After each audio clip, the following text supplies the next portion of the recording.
భారత జాతి రత్నమైన వల్లభాయ్ పటేల్ గారి 150వ జయంతిని పురస్కరించుకొని ఒక ర్యాలీ లాగా కలెక్టరేట్ నుంచి కూడా హిందూ కాలేజ్ దాకా ఏక్తా దివస్ని పురస్కరించుకొని మనందరం కూడా బయలుదేరిన పరిస్థితి ఏర్పడింది.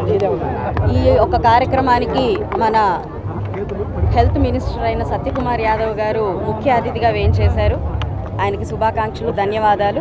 అదేవిధంగా మా సహచర ఎమ్మెల్యే నజీర్ గారు, మా డిప్యూటీ మేయర్ సజీలా గారు, కలెక్టర్ గారు అందరూ ఆధ్వర్యంలో ఒక గొప్ప ర్యాలీగా మేమందరం వెళ్తున్నాం. దీని ముఖ్య ఉద్దేశం ఏంటంటే ఆయన గొప్పతనాన్ని చాటి చెప్పడమే, భావితరాలకు చాటి చెప్పడమే దీని యొక్క ముఖ్య ఉద్దేశం. 150 సంవత్సరాలు పూర్తవుతున్నప్పటికీ కూడా ఇప్పటికీ ఇంకా అలాంటి మహనీయుల్ని జరుపుకుంటున్నామంటే అందులో వారి స్ఫూర్తి ఎంతో ఉంది అని చెప్పి మనందరం గుర్తు చేసుకోవాలి. మరి ఎప్పుడైనా ఇండియా గురించి మనం ఆలోచిస్తే ప్రీ ఇండిపెండెన్స్, పోస్ట్ ఇండిపెండెన్స్ అని 2 అంశాలు మనకు ఎప్పుడు గుర్తొస్తాయి.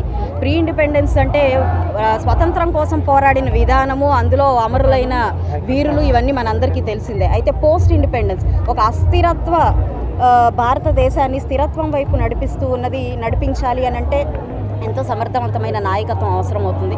అలాంటి నేపథ్యంలో భారత తొలి హోంమంత్రిగా ఆయన చేపట్టిన కార్యక్రమాలు ఇన్ని కాదు. అలాంటి కార్యక్రమాల్లో దాదాపుగా 564 ప్రిన్స్లీ స్టేట్స్ని విలీనం చేసి భారతదేశ ఐక్యతని చాటి చెప్పారు. ఇటువైపు ఆయన దౌత్యత్వానికి, అదేవిధంగా ఆయన ధైర్యానికి ఉక్కు మనిషిగా ఆయన మనందరికీ కూడా సుపరిచితులు. అదేవిధంగా తొలి హోంమంత్రిగా ఇటు ఇండియన్ నేషనల్ సర్వీసెస్, ఇటు ఇండియన్ అడ్మినిస్ట్రేటివ్ సర్వీసెస్ని ప్రారంభించి ఆయన పితామహుడిగా, ఐఏఎస్ అండ్ ఐపీఎస్ పితామహుడిగా ఆయన అభివర్ణించడానికి మన భారతదేశంలో కూడా మనం చాలా అదృష్టంగా భావించాలి.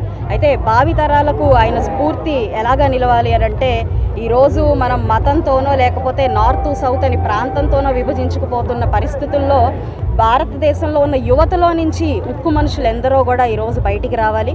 అప్పుడే అలాంటి మహనీయుల యొక్క త్యాగాలకి, స్ఫూర్తికి ఒక నిదర్శనంగా నిలుస్తాయి మన రానున్న సమాజాలు.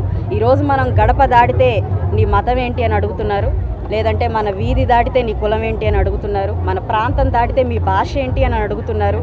మనం ఇంకొక దేశంకి వెళ్తే మాత్రమే మీరు భారతీయులు అని అంటున్నారు. అంటే భారతీయులుగా మనం గుర్తింపబడాలి అని అంటే మరొక దేశం వెళ్తే కానీ ఆ గుర్తింపు లభించని పరిస్థితి మనకు ఏర్పడుతుంది. ఈ స్థితిగతుల నుంచి మన భారతదేశం ఐక్యత వైపుకి మారాలి.